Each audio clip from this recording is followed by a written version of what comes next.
Hello student, welcome back. Damini Batav here. So हम आज continue कर रहे हैं मैटर इन आवर सराउंडिंग। ये हमारा 4th लेक्चर है और इसके बाद वाले लेक्चर में हम ये चैप्टर को कर देंगे फिनिश। सो इसके साथ हम स्टार्ट करते हैं। आज हम पढ़ेंगे मैटर इन आवर सराउंडिंग में स्केल्स, ठीक है, जिससे टेम्परेचर मेजर किया जाता है। There are 3 types of scale. So आपको नाम वैसे पता होगा। There are 3 types of scale, measuring scale. Okay, so पहला होता है सेल्सियस, डिग्री सेल्सियस। दूसरा होता है फ़ारेनहाइट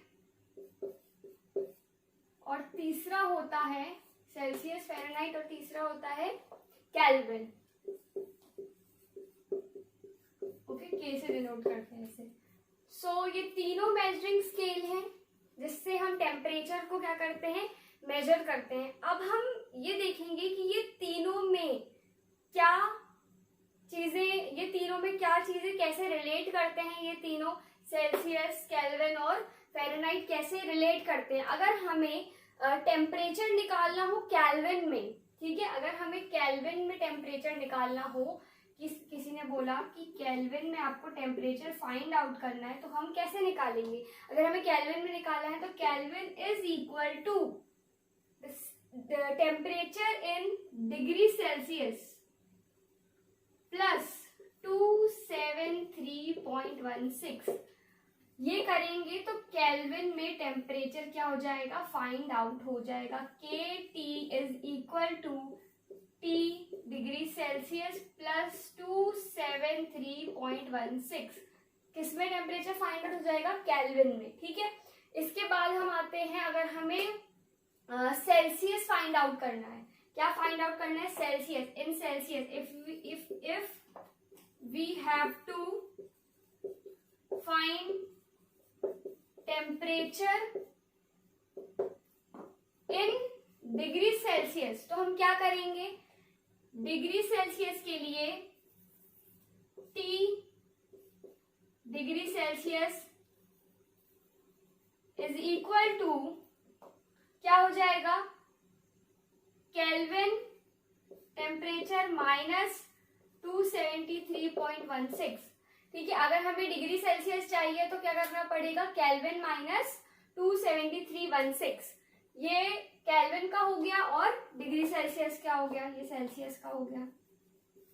अब आती है फ़ारेनहाइट की बात। फ़ारेनहाइट में क्या होता है, फ़ारेनहाइट को निकालने के लिए फ़ारेनहाइट में टर्म रिलेट होती है सेल्सियस से। किससे रिलेट होती है, सेल्सियस से। अगर हमें फ़ारेनहाइट फाइंड आउट करना है, F इज इक्वल टू, तो हम क्या करेंगे, 9/5 करेंगे। 9/5 डिग्री सेल्सियस और यहाँ पे हो जाएगा प्लस 32। क्या हो जाएगा, प्लस 32। तो ये आप ध्यान में रखेंगे, एक, ये दूसरा और ये तीसरा। ये तीनों स्केल कैसे फाइंड आउट करते हैं ये आप ध्यान में रखेंगे, क्योंकि इससे न्यूमेरिकल छोटे छोटे बनते हैं। तो आपको इसके फॉर्मूले क्या होने चाहिए, याद होने चाहिए। चलिए, तो यहाँ हम स्केल्स की बात हमने कर ली। छोटा सा टॉपिक था, ज्यादा नहीं था। डिटेल में स्केल समझने की अभी जरूरत नहीं है, और अगर आपको पढ़ना है तो आप बुक से देख सकते हैं। बाकी स्केल यही होते हैं कि सेल्सियस, फ़ारेनहाइट, तीन में टेम्परेचर को क्या किया जाता है, मेजर किया जाता है। और वो तीनों कैसे फाइंड आउट होते हैं, वो इसके फॉर्मूले ये हैं। चलिए, तो अब नेक्स्ट टॉपिक में हम आते हैं। हमारा नेक्स्ट टॉपिक है, या आप नोट डाउन कर लीजिए जल्दी से या स्क्रीनशॉट ले लीजिए। अब हमारा नेक्स्ट टॉपिक है लेटेंट हीट। Okay, latent. तो लेटेंट हीट क्या होता है, लेटेंट हीट क्या होता है, it is the heat energy which has to supplied for the change of state of matter. ये एक ऐसी हीट एनर्जी होती है जिसे हम किसी भी सब्सटेंस को देते हैं और उसका स्टेट चेंज करने में वो हेल्प करती है। पर अगर हम किसी को भी हीट देते हैं तो उसका टेम्परेचर क्या होता है, राइज होता है। पर जब हम किसी भी सब्सटेंस को लेटेंट हीट देते हैं तो उसका टेम्परेचर क्या नहीं होता, राइज नहीं होता, उसका टेम्परेचर इंक्रीज नहीं होता। और इसीलिए इसे लेटेंट हीट कहते हैं, क्योंकि उसका टेम्परेचर हिडन होता है। हम लेटेंट का मतलब ही होता है hidden.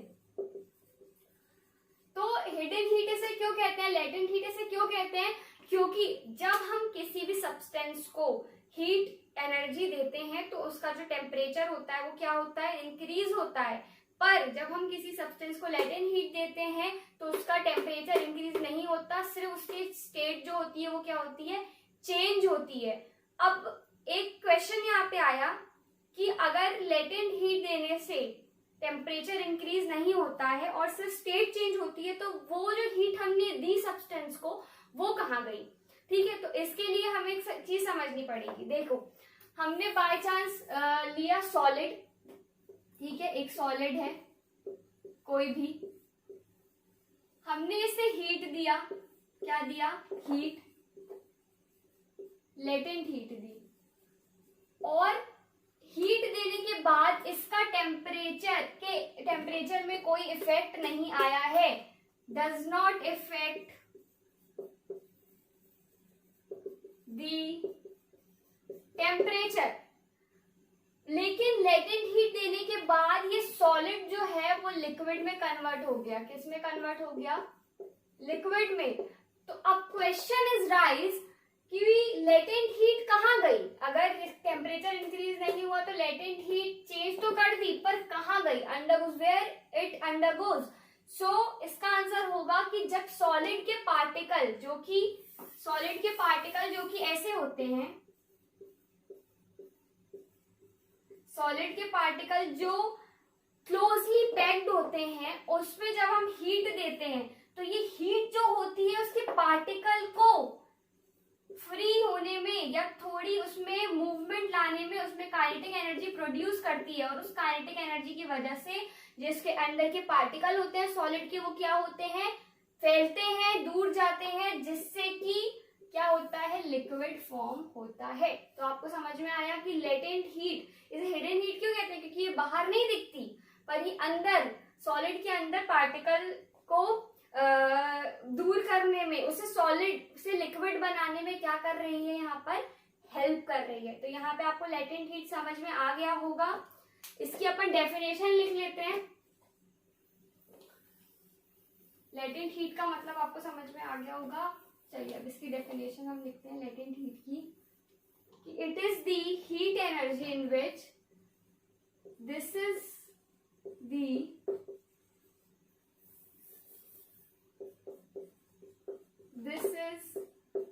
the heat energy in which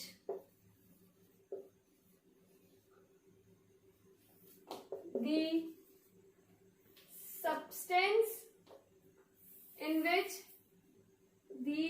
substance change their state of matter without changing their temperature। Changing नहीं, राइज लिखेंगे, टेम्परेचर। ओके, सो ये हो गया लेटेंट हीट। लेटेंट का मतलब हिडन, ठीक है। नाउ लेटेंट हीट भी दो तरह के होते हैं, ठीक है। लेटेंट हीट भी क्या होते हैं, दो तरह के। एक होता है लेटेंट हीट ऑफ फ्यूजन और एक होता है लेटेंट हीट ऑफ वेपराइजेशन। तो सबसे पहले हम बात करते हैं latent heat of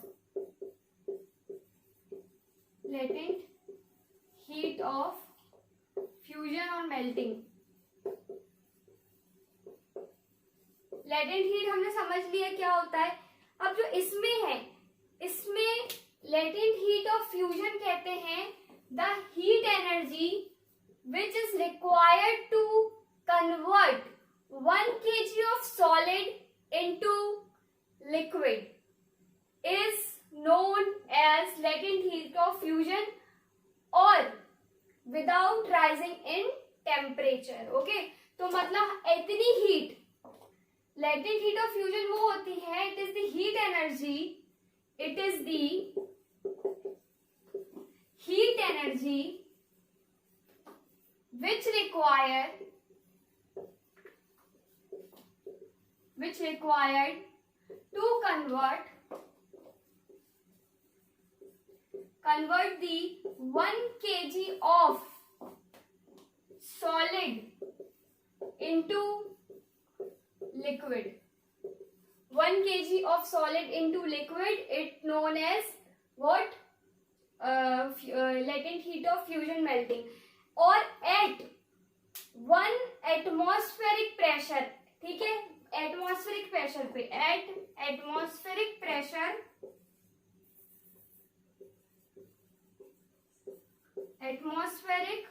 pressure without rising in temperature. तो यहाँ पे समझ में आ गया होगा कि लेटेंट हीट ऑफ फ्यूजन क्या होता है। उतनी हीट जो 1 kg सॉलिड को चेंज करने में हेल्प करे, किसमें? लिक्विड में, at atmospheric pressure without rising in temperature. Okay, now है लेटेंट हीट ऑफ क्या? Vaporization. Latent heat of vaporization.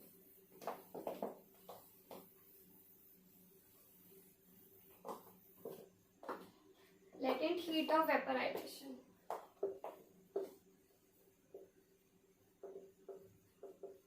Latent heat of vaporization का क्या मतलब होता है? वेपराइजेशन में हमने क्या पढ़ा था?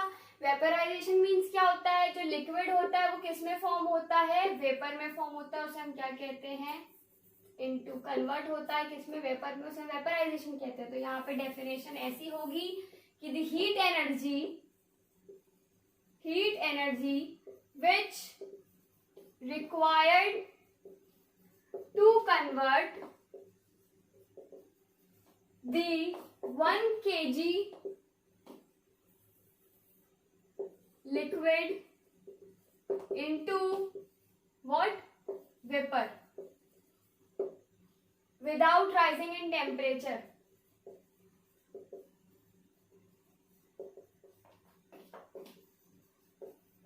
Is known as latent heat of vaporization. तो यहाँ पे वेपराइजेशन हो गया, लेटेंट हीट, और क्या हो गया? फ्यूजन हो गया, मेल्टिंग। ठीक है, अब नेक्स्ट में आते हैं हम effect of change of pressure. Effect of change of pressure, अगर प्रेशर चेंज होता है, अगर हम प्रेशर को चेंज करते हैं तो कैसे स्टेट ऑफ मैटर जो होती है वो क्या होती है? इफेक्ट होती है। तो हम अब पढ़ेंगे प्रेशर के बारे में। अभी तक हम बात कर रहे थे टेम्परेचर के बारे में, हीट के बारे में। अब हम बात करेंगे किसके बारे में? इफेक्ट ऑफ प्रेशर के बारे में बात करेंगे। चलिए,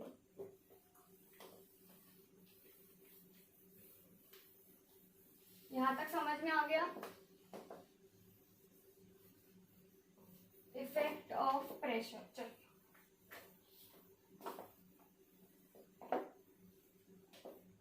so effect of change of pressure, अगर हम प्रेशर को चेंज करते हैं तो क्या क्या चीजें आती हैं? Effect of change of pressure, effect of change of pressure. चलिए, तो देखिए, अगर हम बात करें ना, physical state of substance also be changed when pressure will change. अगर हम प्रेशर को चेंज करते हैं तो फिजिकल स्टेट हमने क्या क्या पढ़ी है? Solid, liquid and gas. अगर हम फिजिकल स्टेट में प्रेशर को लगाते हैं, प्रेशर चेंज करते हैं, तो फिजिकल स्टेट में क्या होता है? चेंज होता है।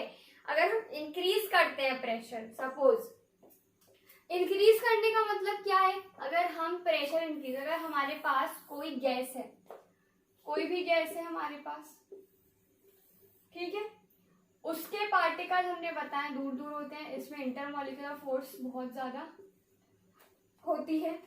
अगर मैंने इसमें एक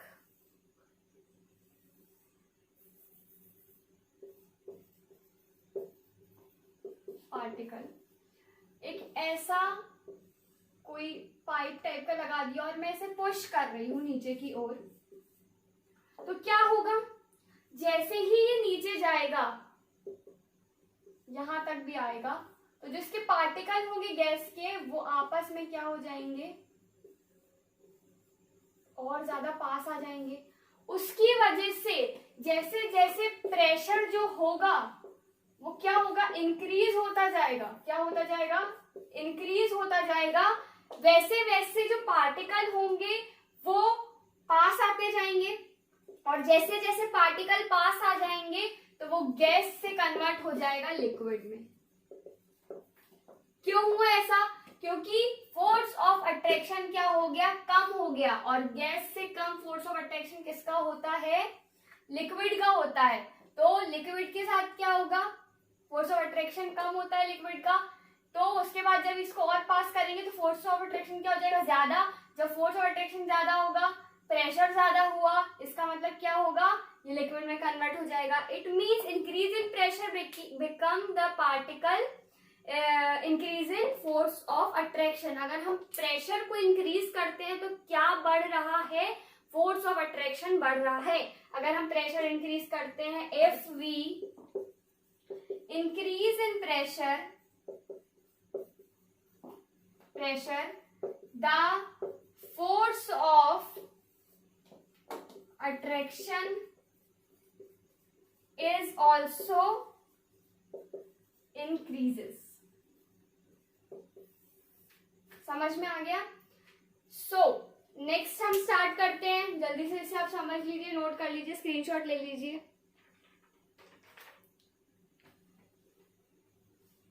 चलिए, तो नेक्स्ट टॉपिक हम कर रहे हैं प्रेशर का। आपको समझ में आ गया होगा कि जैसे जैसे प्रेशर बढ़ाएंगे तो क्या होगा, फोर्स ऑफ अट्रैक्शन क्या होगा, बढ़ेगा। चलो अब बात करते हैं हम अपने नेक्स्ट टॉपिक की, वो है इवेपोरेशन। क्या है, हमने इसके पहले वेपराइजेशन पढ़ा, ठीक है, ये टॉपिक है हमारा इवेपोरेशन।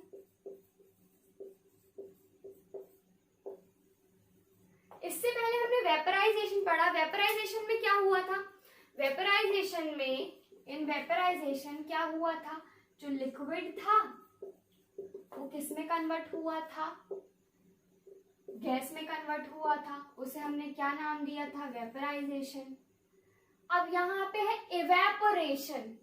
इवेपोरेशन में भी लिक्विड जो होता है वो गैस में कन्वर्ट होता है, पर दोनों में क्या फर्क है, इवेपोरेशन में जो लिक्विड होता है वो गैस में जब कन्वर्ट होता है तो किसके बिलो मेल्टिंग पॉइंट, हमने मेल्टिंग पॉइंट पढ़ा है, सॉरी बॉइलिंग पॉइंट, हमने बॉइलिंग पॉइंट और मेल्टिंग पॉइंट इससे पहले पढ़ा है, ठीक है। बिलो बॉइलिंग पॉइंट, हमने बॉइलिंग पॉइंट क्या पढ़ा था, इट इज द डेफिनाइट और it is the temperature where the where the liquid starts to convert in gas और liquid start to vaporize। मतलब ऐसी वॉल्स को, ऐसी स्टेट जहां पे लिक्विड वेपराइज होना स्टार्ट होता है उसको हम कहते हैं वेपराइजेशन। पर इवेपोरेशन में बिलो बॉइलिंग पॉइंट यहाँ वर्क होता है, मतलब बॉइलिंग पॉइंट के पहले जो लिक्विड वेपराइज हो जाता है और गैस बन जाता है, जो उसके पहले बिलो मेल्टिंग बॉइलिंग पॉइंट के पहले जो लिक्विड कन्वर्ट हो जाता है गैस में, उस प्रोसेस को हम कहते हैं इवेपोरेशन, ठीक है। मैं एक एग्जांपल देती हूँ, वेपराइजेशन और इवेपोरेशन में पहले आपको एक फर्क बताती हूँ, ठीक है। ये इवेपोरेशन हो गया और ये हो गया वेपराइजेशन। सब दोनों में सिमिलैरिटी ये है कि लिक्विड से ये गैस में कन्वर्ट होता है, ये भी लिक्विड से गैस में कन्वर्ट होता है। ये इसको एक specific melting point, boiling point चाहिए, ओके। इसको एक क्या चाहिए है, बॉइलिंग पॉइंट चाहिए है, ताकि वो जो बॉइलिंग पॉइंट के बाद वो लिक्विड स्टार्ट हो वेपराइज होना। पर इवेपोरेशन में बॉइलिंग पॉइंट के पहले ही, बॉइलिंग पॉइंट के बिलो दी बॉइलिंग पॉइंट, उसके पहले ही जो लिक्विड होता है वो गैस में कन्वर्ट होना क्या हो जाता है, स्टार्ट हो जाता है। सपोज अगर हम बात करें कि वेपराइजेशन में क्या होता है, अगर हम किसी कंटेनर में वाटर रखें और फ्लेम चालू कर दें तो जो पानी वेपर बनता है इसे हम वेपराइजेशन कहते हैं। पर यहाँ सी है और सन है। सन की वजह से जो पानी वेपराइज गैस में कन्वर्ट होता है इसे हम कहते हैं एवेपोरेशन। ठीक है, एवेपोरेशन। सो एवेपोरेशन यहाँ आपको समझ में आया। अब एक चीज मैं और एक डायग्राम से आपको क्लियर करती हूँ। एवेपोरेशन में पता क्या होता है, एवेपोरेशन में ये होता है कि सपोज ये कंटेनर है, इसमें पानी भरा हुआ है, वाटर, ठीक है, और ये इसके सरफेस के पार्टिकल हैं।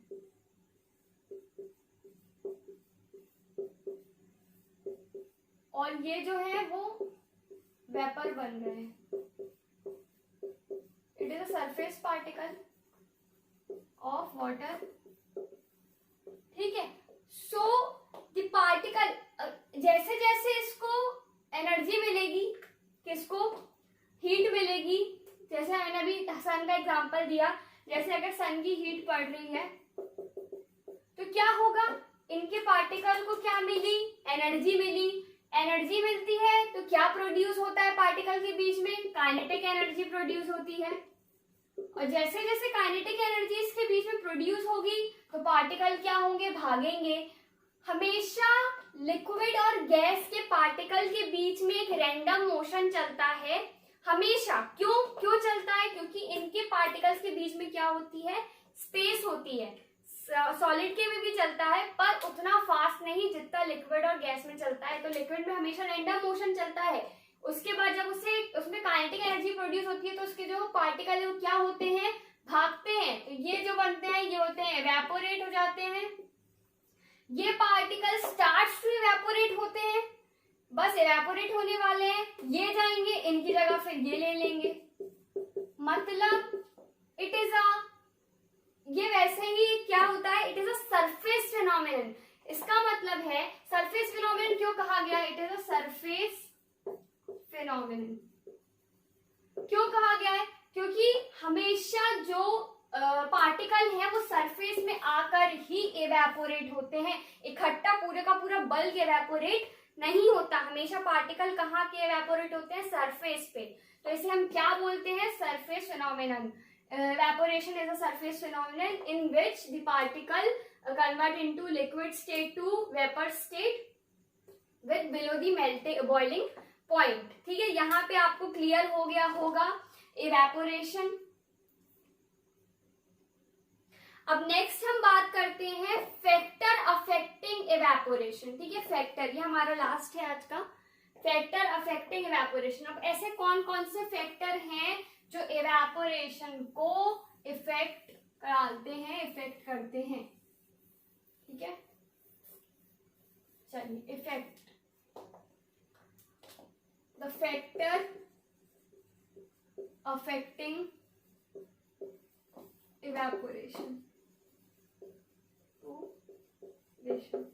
चलिए, सबसे पहले फैक्टर की अगर हम बात करें तो ये होगा सरफेस एरिया। क्या होगा, सरफेस एरिया। सरफेस एरिया कैसे इफेक्ट करता है इवेपोरेशन को, अगर हम किसी भी जिसमें इवेपोरेशन हो रहा है उसमें हम उसका सरफेस एरिया अगर इंक्रीज करते हैं तो उसका इवेपोरेशन क्या हो जाता है, फास्टर। सपोज हम हमारे कपड़े, गीले कपड़े जो हम डालते हैं धूप में, तो अगर हम उसे फोल्ड करके डाल दें या ऐसे क्रश करके डाल दें तो वो इतनी जल्दी नहीं सूखते जितनी जल्दी वो उसे फैलाने में, उसका सरफेस एरिया बढ़ाने में सूख जाते हैं। क्यों, क्योंकि उसमें इवेपोरेशन क्या हो जाता है, फास्टर हो जाता है। इवेपोरेशन फास्टर, इसका मतलब क्या, इसका जो पानी होता है वो वेपर बनकर उड़ने लगता है। उसी प्रोसेस को तो हम इवेपोरेशन कहते हैं। तो द सरफेस एरिया कैसे इफेक्ट कर रहा है इवेपोरेशन को, when surface area is increasing, when surface area is increases, the surface area increases, the evaporation is also increase।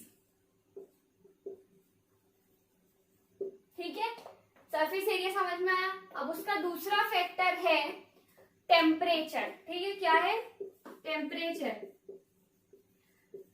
अगर हम टेम्परेचर को बढ़ा दें तो इवेपोरेशन क्या होगा, स्लो होगा कि फास्ट होगा, डेफिनेटली फास्ट होगा, क्योंकि आपने देखा होगा, हम कपड़े का एग्जांपल लेते हैं, अगर हम कपड़े धूप में डाल रहे हैं, अगर वो मंथ होगा दिसंबर का, तो कपड़े धीरे धीरे सूखेंगे, इतनी जल्दी नहीं सूखेंगे। पर वो मंथ होगा मई का, जब समर चल रही होती है, टेम्परेचर हाई होता है, तो कपड़े कितनी जल्दी सूख जाते हैं। मतलब हम डालकर आए हो, बस 10-15 मिनट बाद हमने देखा धूप तेज है और कपड़े सूख गए। तो इसलिए टेम्परेचर भी क्या इफेक्ट करती है, टेम्परेचर जब इंक्रीज होता है तो क्या होता है, इवेपोरेशन क्या होता है, वो भी इंक्रीज होता है। ठीक है, नाउ थर्ड की हम बात करते हैं। थर्ड है ह्यूमिडिटी। ह्यूमिडिटी में तो यहाँ पे दूसरा केस आ जाएगा, लेकिन जब ह्यूमिडिटी इंक्रीज होती है तो इवेपोरेशन क्या हो जाता है, डिक्रीज हो जाता है, स्लो हो जाता है। अगर एनवायरनमेंट में ह्यूमिडिटी होगी, इसका मतलब एनवायरनमेंट में पहले से ही वेपर्स हैं।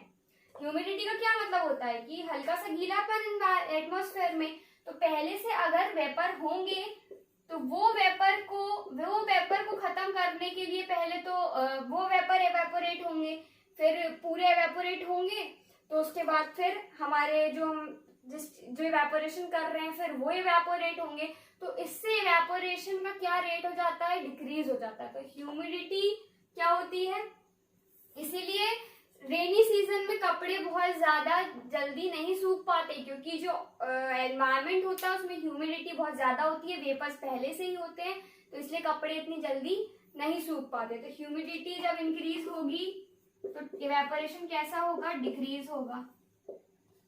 ठीक है, इसके क्वेश्चन छोटे छोटे बनते हैं, तो ये बहुत जरूरी पॉइंट है कि क्या क्या अफेक्ट करता है इसको, इवेपोरेशन को।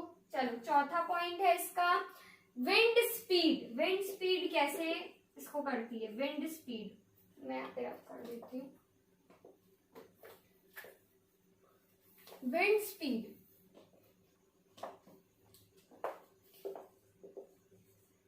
फोर्थ है स्पीड।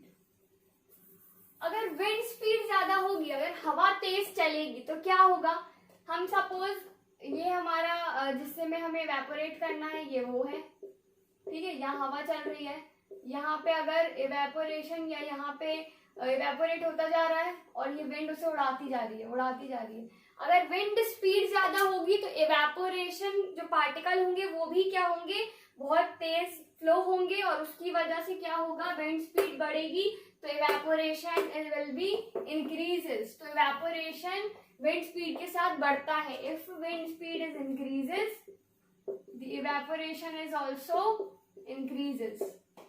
ठीक है, विंड स्पीड में भी क्या होता है, इंक्रीज होता है। अब इसका लास्ट है नेचर ऑफ लिक्विड, कि लिक्विड का नेचर कैसा है ये भी डिपेंड करता है। फिफ्थ है nature of liquid. Nature of liquid भी डिपेंड करता है इवेपोरेशन में। नेचर ऑफ लिक्विड कैसे डिपेंड करता है, क्योंकि देखो लिक्विड तो अल्कोहल भी है, पेट्रोलियम भी है और वाटर भी है। पर अगर हम इन तीनों में देखें तो सबसे फास्ट इवेपोरेशन किसका होता है, सबसे फास्ट इवेपोरेशन इन तीनों में किसका होता है, ये होता है अल्कोहल और पेट्रोलियम का, और उससे कम होता है वाटर का। मतलब वाटर का इवेपोरेशन लेस होता है, लेस नहीं बोल सकते, डिक्रीज, मतलब इसका जो रेट होता है वो डिक्रीज होता है अकॉर्डिंग टू और कंपेयर टू अल्कोहल और पेट्रोलियम। क्यों ऐसा, because of force of attraction. Force of attraction की वजह से क्या होता है, इसका वाटर का लेस होता है। फोर्स ऑफ अट्रैक्शन भी इफेक्ट करती है। अगर फोर्स ऑफ अट्रैक्शन ज्यादा होगा तो क्या होगा, डिक्रीज होगा evaporation. Intermolecular force are weak, अगर इंटरमॉलिक्यूलर फोर्स वीक होगी तो इवेपोरेट फास्ट होगा। जैसे मैंने अभी बताया था, दूर दूर होंगे तो काइनेटिक एनर्जी मिलेगी, जल्दी इवेपोरेट होंगे, पर पास पास होंगे तो इवेपोरेट इतनी जल्दी नहीं हो पाएंगे। तो वाटर की कंडीशन में क्या होता है, वाटर की कंडीशन में जो पार्टिकल होते हैं वो पास होते हैं, उसका इंटरमॉलिक्यूलर फोर्स इंक्रीज होता है, किसके कंपेयर टू अल्कोहल और पेट्रोलियम। इसीलिए याद रखना अल्कोहल पेट्रोलियम का इवेपोरेशन रेट ज्यादा होता है एज कंपेयर टू वाटर। चलिए यहाँ पे हमारा लेक्चर आज का फिनिश होता है। सो आज का क्वेश्चन बोर्ड पर, टुडेज क्वेश्चन,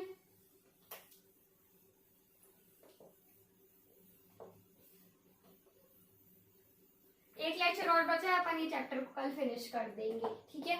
चलिए अब टुडेज क्वेश्चन है,